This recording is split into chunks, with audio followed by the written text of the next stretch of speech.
Well, Treasure Valley residents might be split when it comes to who they're rooting for in the Super Bowl, of course, Seahawks or Broncos. Yeah. But there's one team that everybody can get behind. I think that's fair to say. The owners of Poop Natural Dairy Compost are headed to New York City for the big game today, ready to find out if their company may make it to the biggest television event of the year. Mike Sharp caught up with the guys before they left and joins us live in studio with more. If the guys from dairypoop.com take first place, it could change their lives forever. But they tell me their lives have already been changed over the last 2 months after being named a finalist back in November.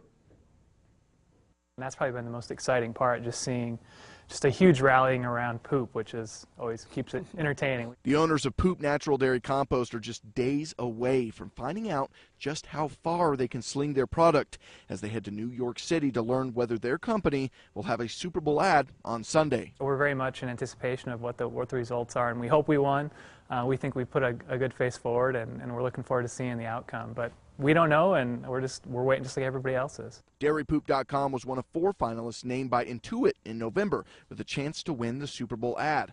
And while they won't be at the big game, they'll be watching closely to see if their brand can hit the airwaves during the biggest sporting event on TV.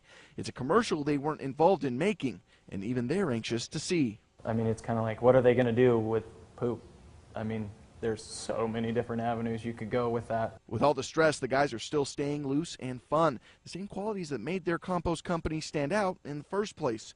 They're bringing their mascot along for each step of the trip, and they've got plenty on their schedule for their time in the Big Apple.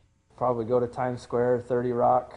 You know, I think we wanted to go see Ground Zero, Statue of Liberty, you know, do all the touristy things that we have time for. Eventually, the guys will head back to the Treasure Valley to a business with improvements already seen before the big game. And for that, they say they have you to thank. It's just really, really cool to see that support, and we can't thank the state enough for that. If they win the Super Bowl ad, the guys tell me they're trying to think of a way to thank the community with possibly an open barn party to get to know the people who helped them get their company to such great heights. Live in studio, I'm Mike Sharp, Today 6 on your side.